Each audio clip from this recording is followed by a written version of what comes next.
dames, nous vous saluons au nom de Congo Lobbying. Nous avons jugé bon à la venue de ces deux hauts cadres d'une Union pour la démocratie et le progrès social, ainsi que l'UDPS, de leur venue ici pour une séance de travail avec le président Étienne Tshisekedi.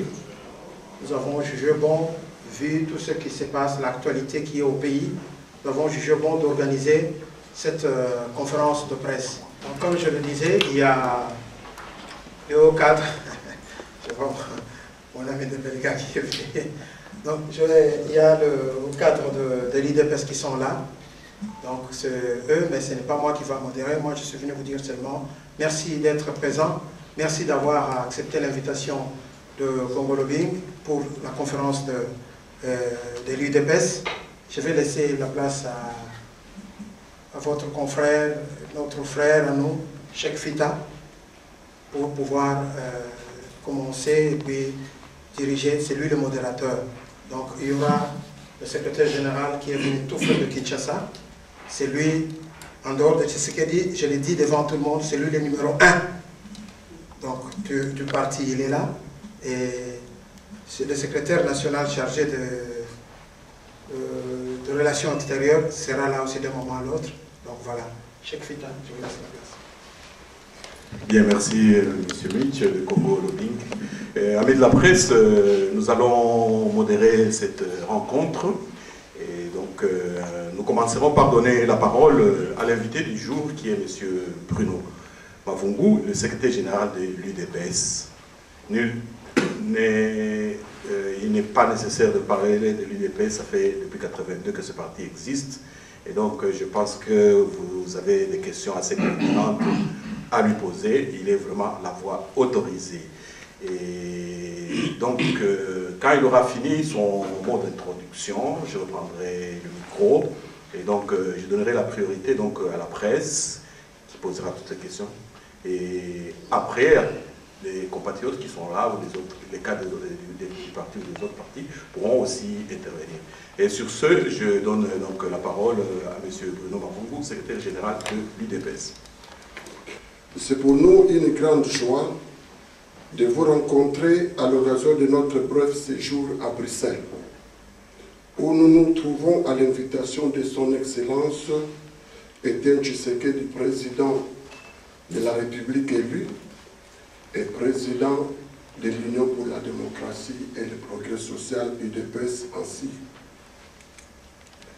Nous vous remercions d'avoir répondu à notre invitation et profitons de cette rencontre pour vous présenter déjà à vous-même, à vos familles, ainsi qu'à tous ceux qui vous sont chers, nos vœux d'un joyeux Noël et d'une année 2015 plus heureuse que celle-ci, qui s'achèvera dans quelques jours. Nous adressons les mêmes vœux à tous nos compatriotes, tant du pays que de la diaspora. Dès notre arrivée, le jeudi 10 décembre dernier, nous sommes aussitôt allés présenter nos civilités au président Étienne Tshisekedi, que nous avons eu la joie de trouver en très bonne forme. C'est cette excellente nouvelle que nous tenons à donner avec assurance au peuple congolais, aux millions de nos combattants au pays et à travers le monde, ainsi qu'à l'opinion publique. En général, nous rendons grâce à notre Dieu qui a ainsi exaucé les prières de notre peuple en préservant la santé de notre leader qui incarne l'espoir du changement et d'un avenir meilleur pour notre pays. Le samedi 13 décembre 2014, le président nous a conviés à une séance de travail qui a permis de passer en revue la situation politique de l'heure et l'état de notre parti. nous sommes fiers de vous dire que notre parti se porte très bien. Toutes nos structures, de la base au sommet, témoignent d'un indéfectible attachement à notre président et confirment leur confiance à tous les responsables du parti, nommés par celui-ci, qui ont la charge d'animer la vie politique du parti durant les disponibilités de notre leader et que nous avons l'honneur de représenter en tant que secrétaire général. Nous savons que bon nombre d'entre vous avaient, il y a peu, fait écho d'une déclaration supposée émanée des organes de base de l'UDPS et qui dénonçait une certaine situation de crise au sein du parti, en même temps qu'elle désavouait certains cadres dont nous-mêmes et le secrétaire national aux relations extérieures. Fort heureusement, notre parti est mature et il a déjà traversé avec succès par le passé de bien plus graves crises que celle qui prévaut en ce moment et qui s'apparente plutôt à une tempête dans un verre d'eau. Nous rappelons simplement qu'à chaque fois que notre président se retrouvait en indisponibilité pour raison de santé, c'était cadre aux ambitions de mesurer, quoi venu le moment de s'illustrer dans des aventures périlleuses dont l'issue s'estompe dès que le président réapparaît. L'indignation soulevée par cet épisode déplorable a engendré des tonnes de désaveux à travers notre cellule, section et fédération, qui ont fait couler beaucoup d'encre dans le page de la presse nationale. Ceux qui sont intéressés peuvent obtenir ces réactions de vrais responsables de la base de notre parti. Actualité oblige, le discours de M. Joseph Kabila du 15 décembre 2014 dernier s'invite dans notre propos de ce jour. Pour l'UDPS, l'arrogance affichée par M. Kabila ne surprend pas, car c'était déjà ces derniers qui, toute honte bue, avait volé la victoire de notre peuple aux élections présidentielles de novembre 2011, après avoir opéré un hold-up électoral qui continue à priver le président élu, son Excellence Étienne Tshisekedi, de l'effectivité du pouvoir. M. Kabila a réduit au silence, par les armes, toute velléité de contestation. Il gouverne désormais par défi un pays dont la population ne cesse de battre tous les records de pauvreté, ce qui contraste terriblement, convenez-en, avec une certaine croissance tant clamée et dont les retombées ne sont enregistrées que sur les comptes bancaires de barons de ce régime d'imposteurs. La nouveauté, c'est qu'il se retourne cette fois-ci contre la communauté internationale, qu'il défie également comme il le fait impunément contre le peuple congolais. Nous constatons qu'il a la mémoire courte, voire sélective. En effet, il a vite oublié que si la RD Congo a retrouvé la paix, l'unité nationale et l'intégrité de son territoire gravement menacée par les guerres et les rébellions à répétition, c'est grâce à la communauté internationale. De l'organisation du dialogue intercongolais à Sun City à celle des élections de 2006 et de 2011, la communauté internationale a soutenu, financé et accompagné notre pays dans tous ces cheminements.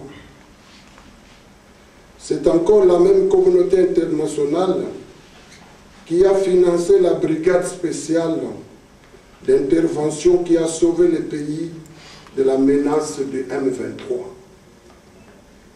La réforme des forces armées et de la police et qui se trouve impliquée dans de nombreux projets de développement et dans divers domaines de la vie nationale, santé, éducation, infrastructure. Où était donc passée cette souveraineté nationale dont s'étargue M. Kabila? L'arrogance et l'obstination à se cramponner au pouvoir vont mener ce régime à sa perte. Son entêtement et ses vaines stratégies de pourrissement risquerait de conduire inexorablement le pays à un crash annoncé. Pour sa part, l'UDPS, forte de son ancrage et de son large soutien populaire, sous la houlette de son président, son Excellence Étienne Tshisekedi, réaffirme son attachement à la lutte non violente et aux vertus d'un règlement pacifique de la question politique congolaise.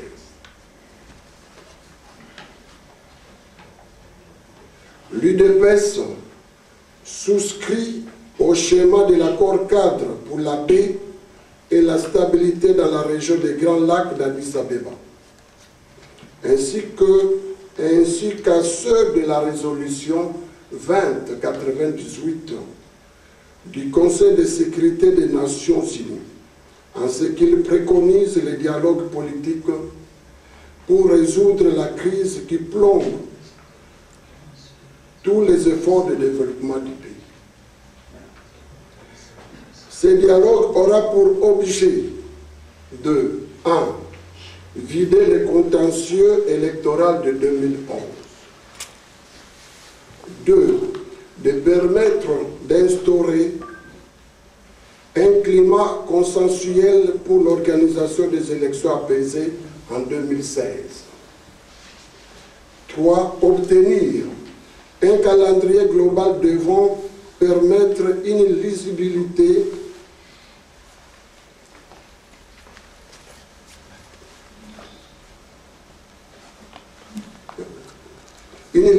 de la suite du processus politique.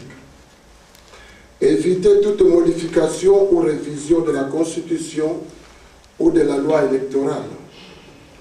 Obtenir l'alternance pacifique au sommet de l'État par le départ de M. Kabila.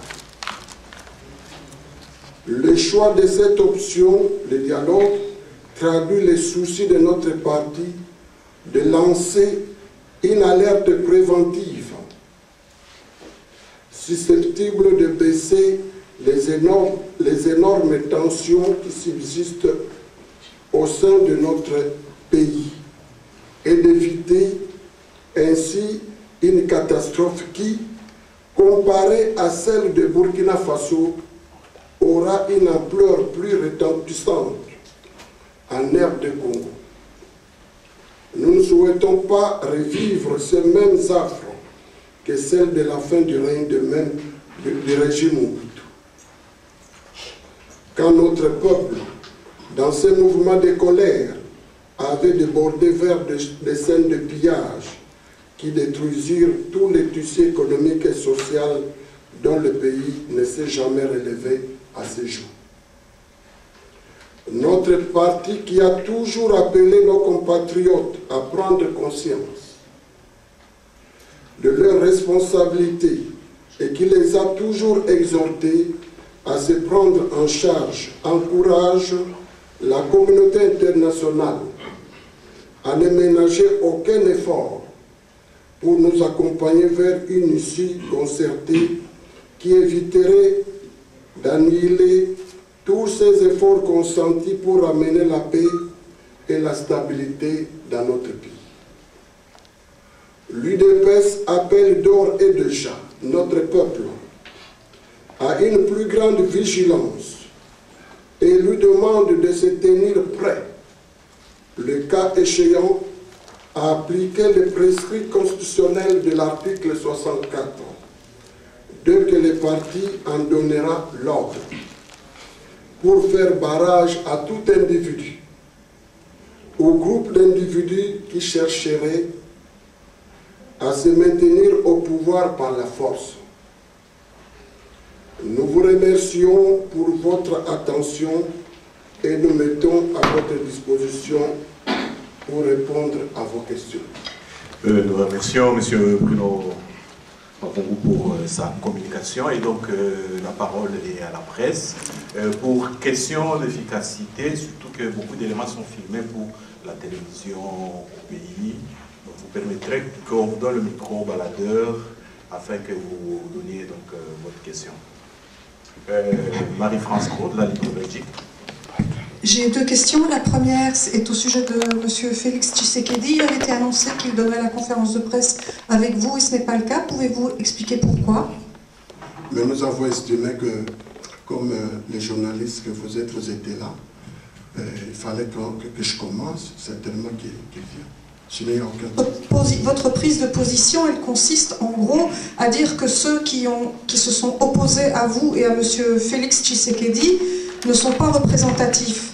Il est inquiétant, vu de l'extérieur, de constater que vous dites qu'ils ne sont pas représentatifs plutôt que dire qu'on est en train de discuter pour réduire nos divergences. Est-ce que ce n'est pas un excellent départ pour un nouvel échec? Mais personne n'avait jamais dit que quelqu'un à l'UDPS ne représente rien.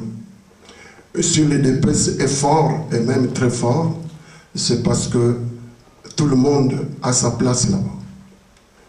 Mais il faut aussi reconnaître qu'à un certain moment, si quelqu'un ne sait plus obéir aux prescrits de nos statuts, et parce que, je vous dis, le samedi, j'ai échangé avec nos compatriotes de la Belgique, je vous dis, madame,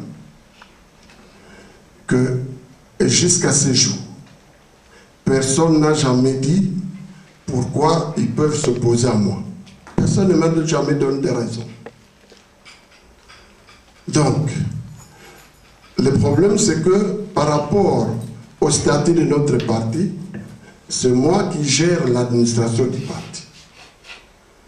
Alors, si vous vous mettez en dehors de l'administration, peut-être d'un pays, d'une organisation, je me demande dans ce moment-là, qu'est-ce que vous devenez? C'est moi qui gère l'administration du parti, en tant que secrétaire général. Je gère les fédérations de l'intérieur du pays comme celles de l'extérieur du pays. Et vous réveillez un jour, vous dites, moi je ne veux pas de vous. Mais dans l'entretemps, moi je reconnais que je n'ai pas été élu. J'ai été nommé par le président. Donc c'est au président, un jour, de me relever de mes fonctions. Donc je ne vois pas comment quelqu'un va dire au chef de l'administration, moi je ne veux pas de vous. Sans raison. Donc nous invitons simplement tout le monde, c'est là qui, peut-être qu'ils ne veulent pas de moi, d'entrer dans notre administration. Parce qu'il est très dangereux de sortir de l'administration et continuer à se dire membre du parti. Les recommandations de l'accord cadre d'Addis Abeba de février 2013, comment voyez-vous le format de ce dialogue? Première question. Et deuxième question, est-ce que vous ne trouvez pas paradoxal d'accepter un tel dialogue dès lors que vous savez que vous allez être assis en face d'un pouvoir que vous ne reconnaissez pas? C'est pas moi, c'est pas l'UDPS qui donne les formats. Je dis, et ce n'est pas l'UDPS qui a réclamé le dialogue. Nous devons être, nous devons nous convenir à ce sujet. C'est l'accord cadre. Et cet accord, ce n'est pas l'UDPS qui a signé, c'est M. Kabila qui a signé, c'est tout le président de la sous-région qui avait signé. Et de cet accord est née la résolution 2098. Donc c'est la communauté internationale. Alors, nous, à l'UDPS, nous ne reconnaissons pas Kabila. Vous l'avez dit. Mais quand quelqu'un a volé votre bien, on vole votre bien par les armes, parce qu'on a utilisé les armes. Mais qu'un jour on vous dit, vous passez par cette voie pour récupérer. Vous faites quoi? Autrement, nous disons, nous ne faisons pas attention à ce qui a été demandé, et puis demain, ce sont les mêmes gens qui vont nous dire, mais nous avons tracé la voie, et vous ne l'avez pas suivi.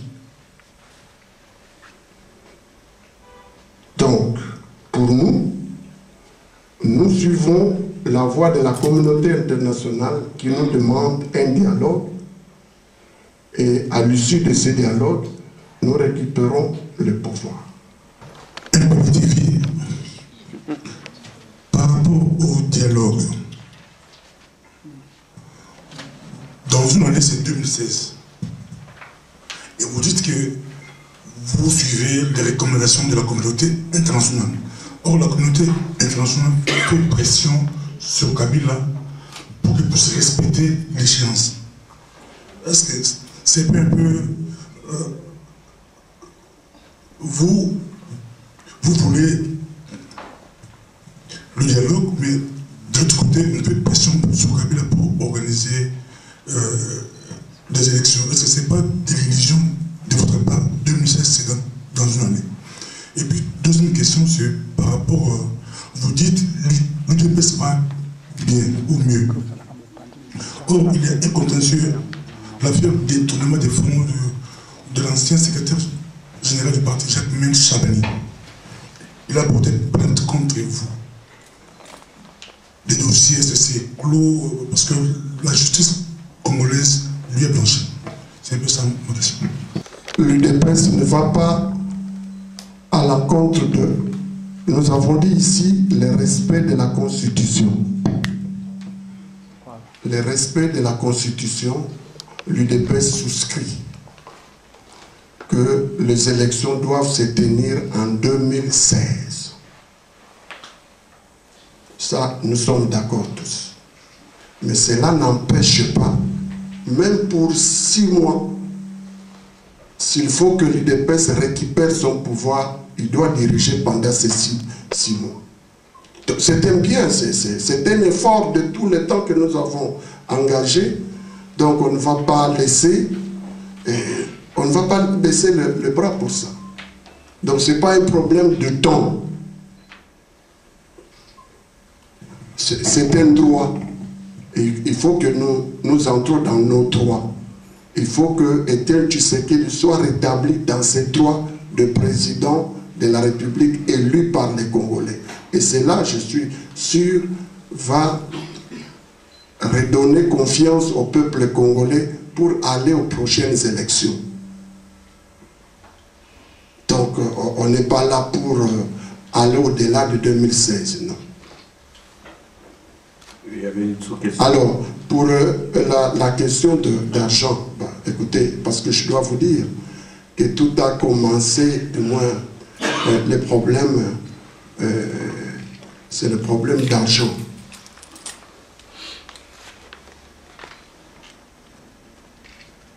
$300,000 étaient confiés entre les mains de M. Chabani. Il n'a jamais nié ça. Et je crois que le problème, il n'a jamais expliqué comment il a utilisé cet argent. Parce que c'est la question qui lui a été posée, à laquelle il n'a jamais répondu. Moi-même, j'en ai parlé.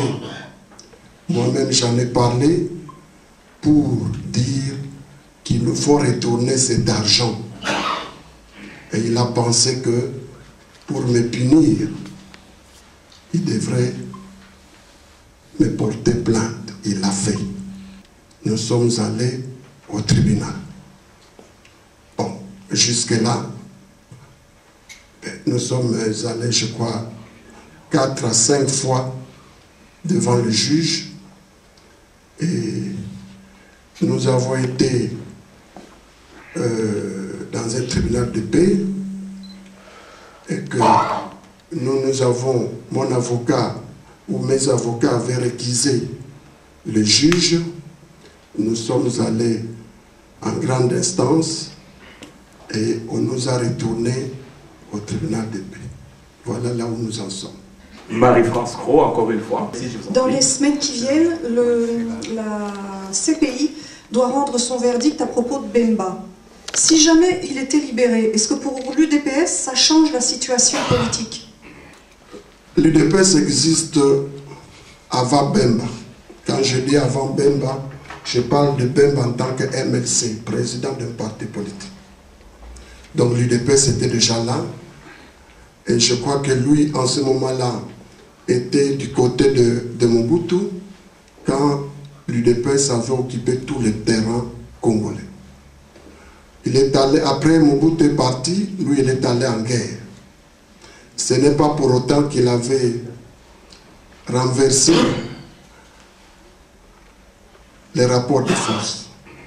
Même quand il deviendra vice-président, l'UDPS était toujours au sommet. Si vous me demandez si je suis content qu'il sorte, je vous dirai oui, qu'il revienne, mais l'UDPS restera toujours le leader de partis politiques dans notre pays, même avec Bemba ou n'importe qui. Voilà. On a suivi le message de mobilisation que vous faites au niveau des populations, c'est effectivement vous les sensibilisez par rapport au dialogue. Vu les exigences que vous avez par rapport à ce dialogue, ça veut dire qu'à l'issue de ces dialogues, vous souhaitez que l'impérium revienne au président de l'UDPS. Donc il y a quand même risque que ce dialogue n'aboutisse pas à ce résultat-là. Mais quel est le mot d'ordre que vous avez donné aux populations dans le cas où le dialogue n'aboutit pas à vos aspirations? Merci. Mais je crois que nous avons dit ici, et quand vous demandez à tous les leaders politiques congolais, c'est comme aussi la communauté internationale, ils veulent les élections apaisées pour l'avenir, pour 2016. Alors, qu'on nous dise, nous disons, pour obtenir des élections apaisées en 2016, je crois que la voie qui a été préconisée est la meilleure, c'est-à-dire la voie du dialogue. Parce que dans ces dialogues, nous allons nous entendre sur ce qui est présenté aujourd'hui comme problème, la crise de légitimité, mais aussi nous allons discuter de la CENI, parce qu'on ne peut pas imposer aux gens un président de la CENI qui serait déjà un membre d'un parti politique. Donc c'est de toutes ces questions-là qu'on va discuter. On va discuter aussi, on veut obtenir de manière consensuelle tout le reste, la feuille de route pour le reste. Alors, qu'on dise comment ceux qui, en même temps, veulent obtenir des élections apaisées en 2016, c'est par quelle autre voie ils peuvent obtenir ces élections apaisées? Je ne vois pas. Je crois que tout au long de la lecture que j'ai faite, j'ai dit, nous n'allons pas permettre non plus que les gens puissent ne pas respecter la Constitution. Donc, nous allons, je ne suis pas ici pour vous dire ce que nous allons demander au peuple de faire, mais j'ai dit ici, nous allons faire usage à l'article 64 de notre Constitution. Mais je ne suis pas ici pour vous dire, voilà, nous allons faire ceci, nous allons faire cela. Nous aurons bien voulu éviter tout ce qui devrait amener le pays au recul parce que nous sommes les derniers. Donc, on nous a volé la victoire, mais nous disons, on s'inscrit dans le schéma du dialogue. Je crois que c'était un gros effort que l'UDPS a fait. Quelle était un peu la teneur des entretiens que vous avez eus? Vous avez passé des consignes voilà. Je vous ai dit que je venais d'arriver le jeudi 10 décembre. Je viens de réaliser avec lui 3 rencontres. La première rencontre le jeudi, c'était certainement pour lui présenter mes civilités. Et ça s'est passé dans des conditions les meilleures possibles. J'étais très content de le revoir. Et j'ai lu sur son visage que lui aussi était très content de moi. Alors, la deuxième rencontre avait duré près de 2 heures du temps. Là, c'était une séance de travail. Je devrais lui faire un rapport. Comment les choses marchent au pays et comment le parti marche. Donc, c'est moi qui lui ai fait un rapport. La troisième rencontre, évidemment, c'était pour célébrer son 82e anniversaire. Voilà un peu. Donc, j'attends. Je crois que demain, nous devons encore nous rencontrer. Mais voilà ce qui a déjà été fait jusque-là. À l'heure actuelle, au Parlement congolais, il y a un groupe parlementaire UDPS qui est présidé par M. Samia Badibanga. Ce dernier, d'ailleurs, se déplace assez souvent, d'ailleurs, et reçu un peu partout, au nom de l'UDPS. La question que je me pose, compte tenu du fait qu'il y a de cela quelques semaines, M. Valentin Moubaké a affirmé que ce groupe n'existait pas à ses yeux, partagez-vous ce point de vue? Et puis, deuxième question, quel statut ce groupe parlementaire a à vos yeux? Doit-on le considérer comme représentant votre parti ou est-ce au contraire un groupe de dissidents? Je crois que l'UDPS a été clair sur cette question. L'UDPS ne reconnaît aucune institution. Et le Parlement, c'est une institution. Donc, nous ne reconnaissons pas l'Assemblée nationale telle qu'elle fonctionne aujourd'hui. Donc, tous ceux qui sont là-dedans, qu'ils viennent de je ne sais pas de quel parti ou tel autre parti, l'UDPS n'a que faire de ça. Si Kabila refuse le dialogue, parce que l'UDPS va aller aux élections. Et puis, quel message avez-vous à la diaspora congolaise? Il y a un principe général pour toute élection. C'est le consensus dans son organisation. Parce que généralement, lorsqu'il s'agit de la République démocratique du Congo, et quand l'UDPS parle, non, peut-être certaines personnes trouvent des raisons pour s'énerver. Mais il y a un principe général. Aller aux élections, c'est comme, je crois que pour aller dans un match de football, il y a des principes connus. Le choix d'un arbitre, personne n'aimerait de descendre sur les terrains de football alors que l'arbitre est bien connu qu'il est de ce club-là. Voilà. Alors, est-ce que nous allons partir? Je crois que nous nous battons pour que en 2016, nous puissions prendre part aux élections. Nous nous battons pour cela.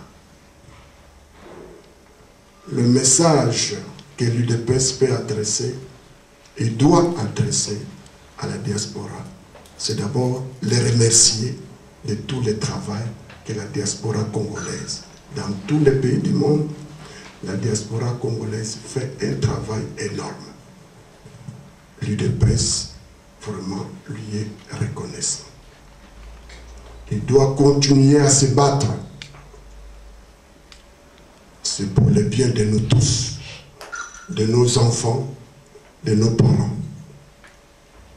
Donc, ils ne peuvent pas baisser les bras parce que le mal persiste et il est là.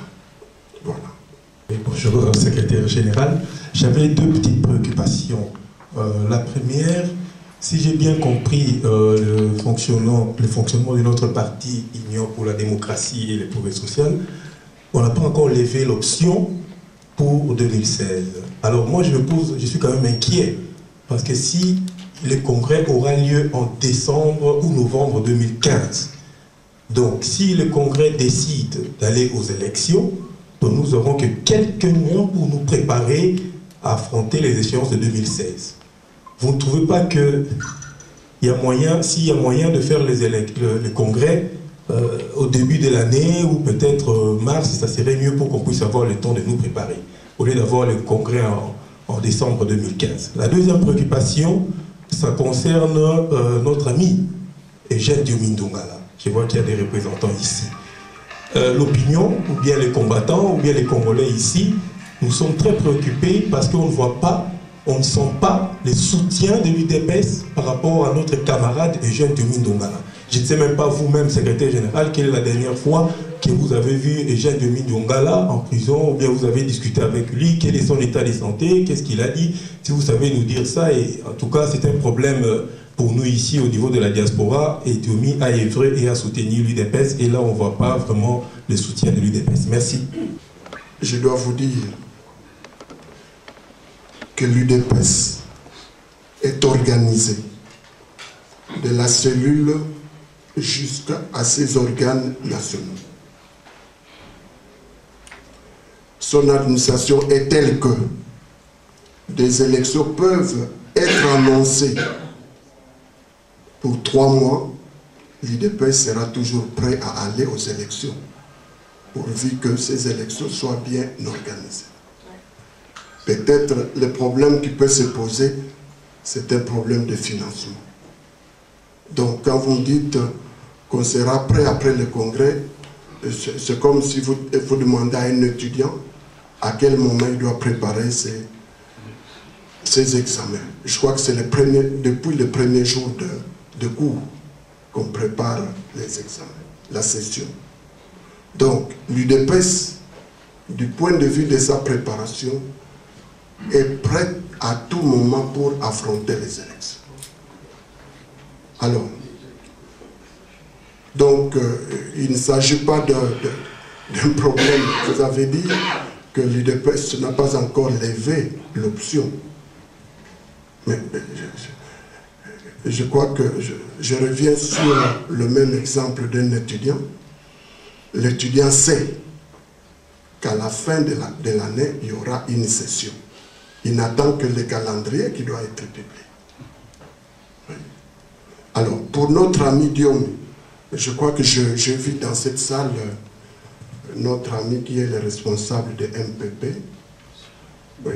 Je vois qu'il peut confirmer que j'ai vu M. Diomi Ndongala il y a deux mois en prison. J'étais en contact avec lui, je suis allé le voir. En tout cas, à ce moment-là, il se portait bien, on a bien échangé. Donc, quand vous dites qu'il n'a pas le soutien de l'UDPS, dans toutes nos déclarations, je crois que la libération de Diomi a toujours été signalée. Mais il va rentrer à Kinshasa, vous ne le reverrez plus pour longtemps.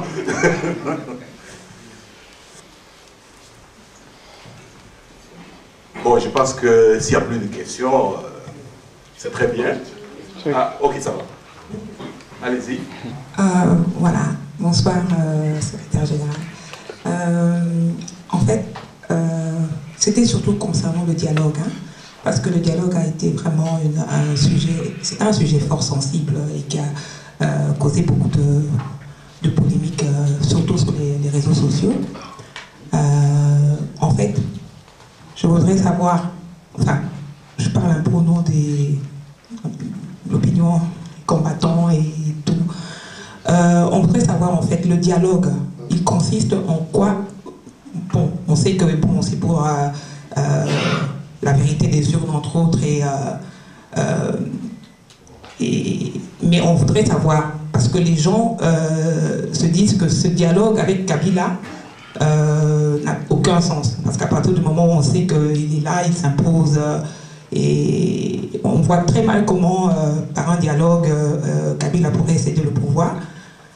Donc, on aimerait bien savoir, en tout cas, qu'est-ce que l'UDPS, vraiment, dans la pratique, compte changer un peu la situation au niveau de la vérité des urnes. Voilà, c'est ça. Okay, avant 2016, en fait, si vraiment ça peut se faire, si c'est faisable. Dans 2 mois, ou même 45 jours, plus précisément le 15 février, l'UDPS va totaliser 33 ans. Et à 33 ans, on est mature. Ça n'a rien à faire qu'on soit une femme ou un homme. Donc, devant les situations, l'UDPS ne doit pas se présenter ses sentiments. Nous sommes en train de gérer les opinions. Des gens même pensés nous ont dit, voilà, vous parlez du dialogue pour des postes et obtenir des postes de M. Kabila. Il y avait une réflexion qui était menée par un regroupement de partis politiques. Et ils ont présenté les problèmes dans ce sens-là. Ça gêne de parler du dialogue parce qu'alors, c'est pour des postes ministériels.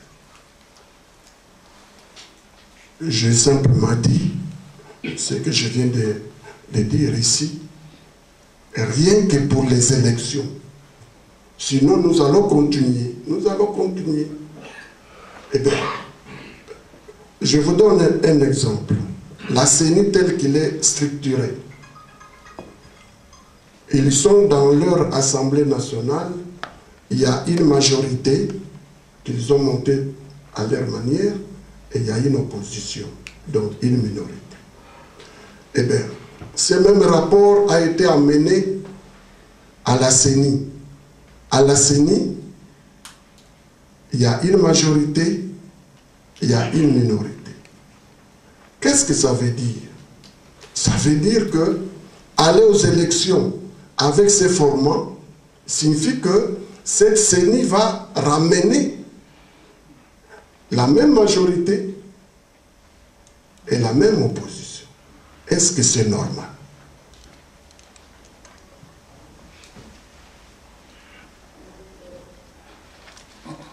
Donc, les problèmes pour lesquels on doit se mettre d'accord ne manquent pas. Alors, des problèmes majeurs. Alors, je vous dis que ces partis politiques, finalement, ont résolu qu'il fallait se battre pour que ce dialogue soit convoqué.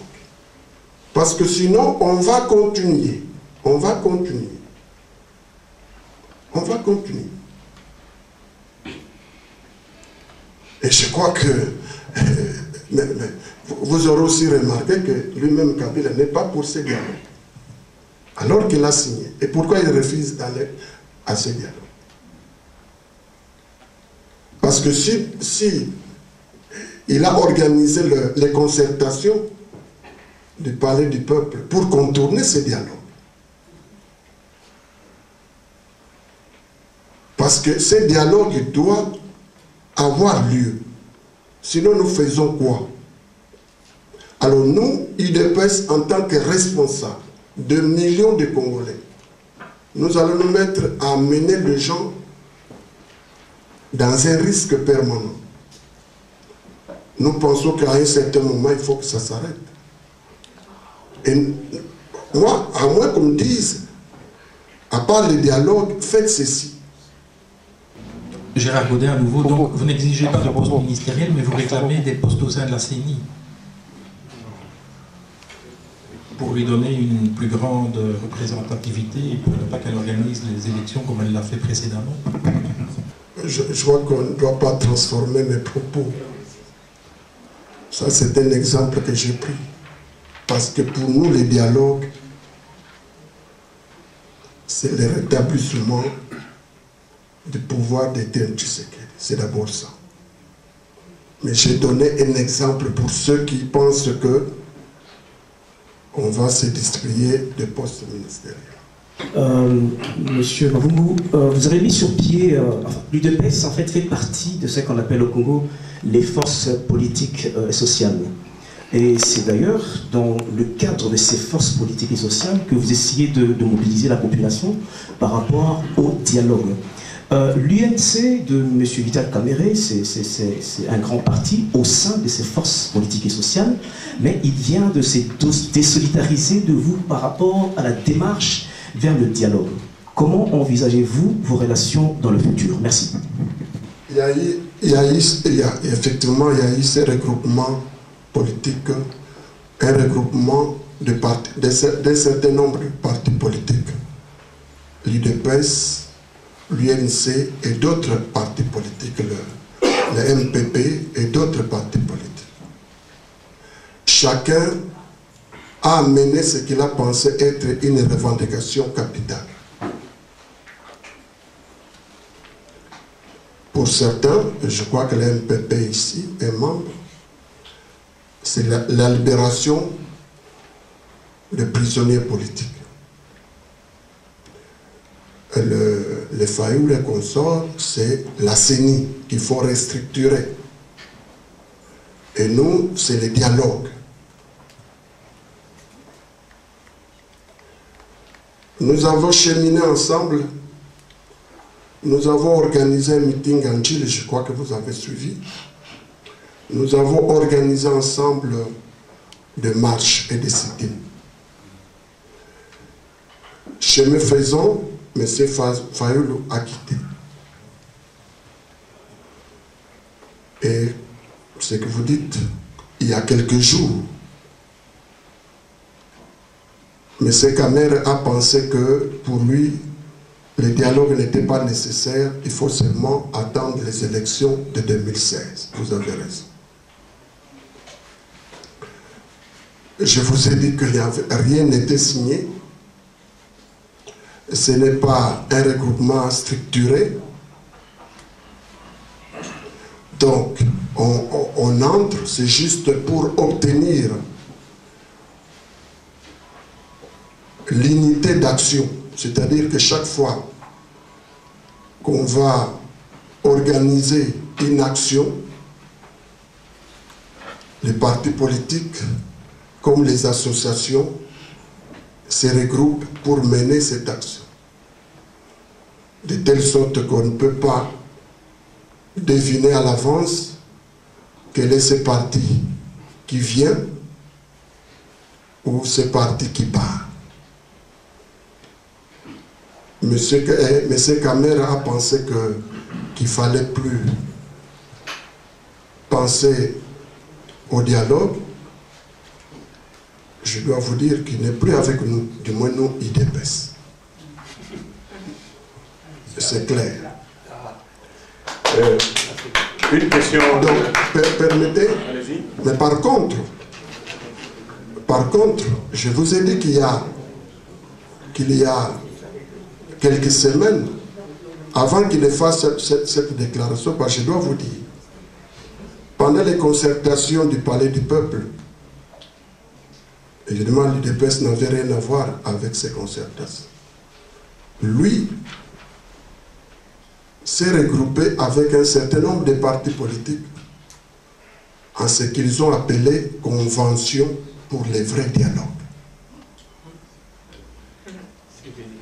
Ça, c'est d'accord. Et quand il va faire cette déclaration, il m'a semblé que tout le monde n'était pas d'accord. Parce que si vous suivez bien les affaires au pays hier, il y a une déclaration sans l'UDPS.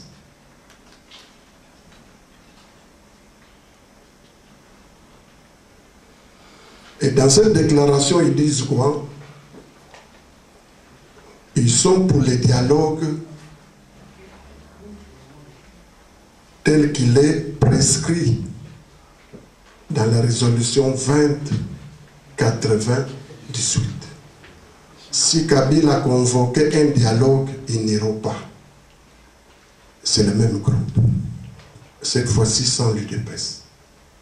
Parce que, je vous ai dit, quand on gère les gens, il faut bien qu'on fasse des choses de manière sérieuse. Nous ne sommes plus là-dedans. Nous poursuivons notre voie.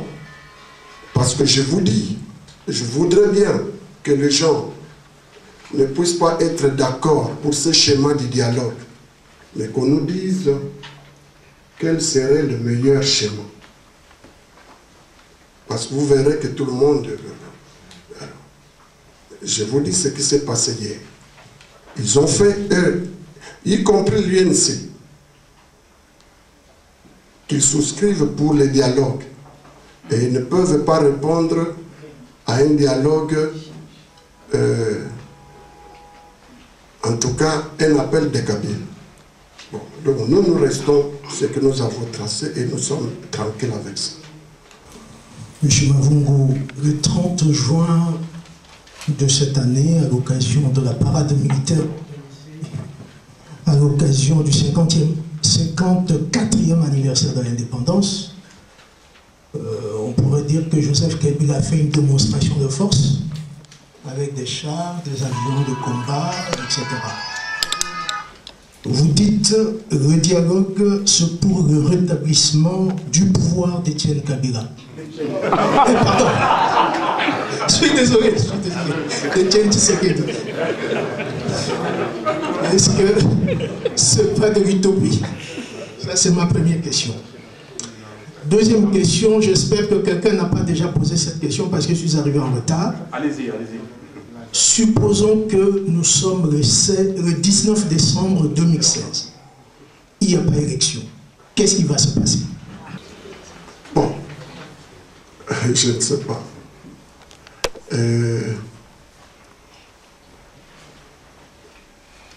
Il y a le peuple burkinabé, du moins la classe politique burkinabèse, réclamait un dialogue à Blaise Compaoré.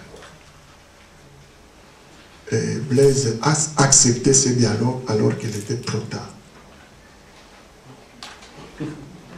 Et la classe politique n'a plus accepté le dialogue.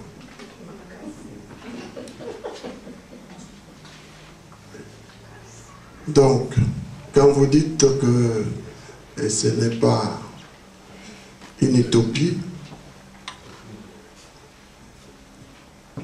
Kabila n'est pas le premier au pays. Il n'est pas le premier. Nous avons déjà vu pire que ça. C'est notre souhait, le souhait que les choses puissent atterrir en douceur. Parce que, je le dis encore, l'UDPS, c'est le parti qui regroupe des millions et des millions de Congolais. Donc, on peut même confondre l'UDPS avec la population congolaise. Donc, quand nous prenons des mesures, il faut que les choses soient bien mesurées.